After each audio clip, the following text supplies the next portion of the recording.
এই যে মেথি সম্বাস দিয়ে মরিচ বাটা দিয়ে দিলাম। এখন এই পটলগুলো দিয়ে দেব। আজকে রান্না করব পটল আলু দিয়ে মাছের ঝোল।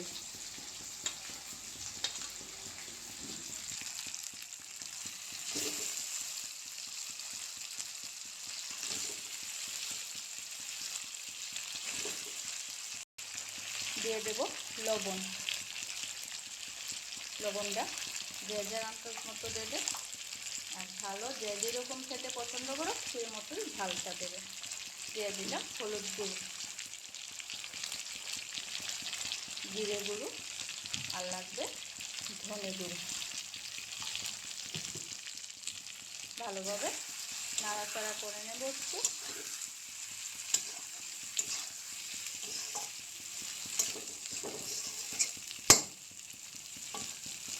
এখন ঢাকনা দিয়ে দেব যাতে পটলগুলো নরম হয়ে যায়, ভালোভাবে সিদ্ধ হয়। এই যে পটল ভাজা হয়ে গেছে, এখন দিয়ে দেব ঝোল।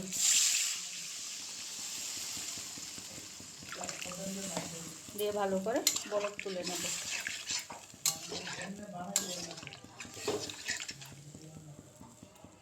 ভালোভাবে বলক ওঠার পর মাছগুলো দিয়ে দেব। এই যে কি সুন্দর বলক উঠে গেছে। এখন দিয়ে দেব আলু আর মাছগুলো।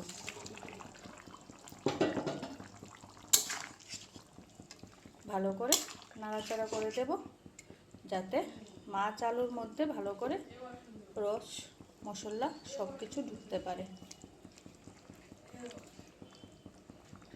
এখন 2-1 মিনিট এইভাবে রেখে দেব, ভালোভাবে বলক ওঠা পর্যন্ত, যাতে মাছগুলোর ভিতরে তেল মশলা ঢুকতে পারে। তারপর দেখাচ্ছি। এখন দিয়ে দেব গরম মশলার গুঁড়ো।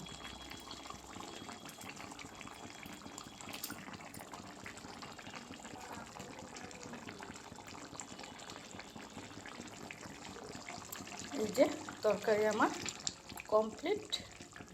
এখন নামিয়ে নিলেই হয়ে যাবে।